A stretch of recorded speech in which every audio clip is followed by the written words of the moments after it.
Do you know where the salt is? No, it's good. It's right there. Lisa Garner says she finds joy in teaching 62-year-old Paul how to bake, cook, and clean, all part of her daily routine as his home share provider for the last 18 years. His legal guardians have asked we don't use his name. We're good? We just need a little more oil. Garner is among thousands of home share providers across the province who are employed to provide care for adults living with developmental disabilities, living together, providing meals, care, and support. And she says that work has become 24/7 since the start of the pandemic, explaining that's because support programs have either been canceled or scaled back for COVID safety. And Paul is too vulnerable to send out right now. My client would go from 8:30 in the morning till 3 in the afternoon. I'm now having to create a day program in those hours. I can't do anything else, can't go anywhere. The president of the BC Home Share Providers Association, Selena Martin, says many of the 600 providers she represents are in the same boat. Probably over 80% of the caregivers haven't had a break since March. And so imagine working 24/7 and no time off. Do you want to build something?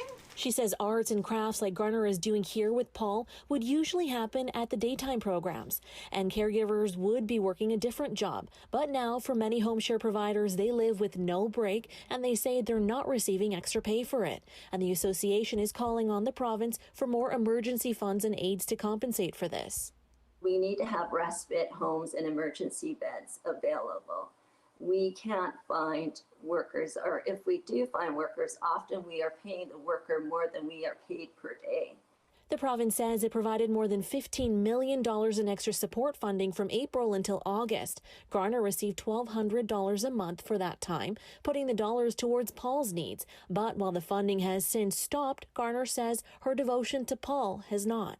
When my son was younger, he used to call him Uncle Paul because he didn't understand, because I had Paul longer than I had my son. We do this because we genuinely care for the individuals and want them to have somewhere to live. Martin says her association was formed in 2012 because the contracted caregivers have no union and feel their calls for additional help are being ignored. The province tells CBC News it is working to identify ongoing support needs of families and providers. Martin and Garner say they need to see those funds and aids now. Zara Premji, CBC News, Vancouver.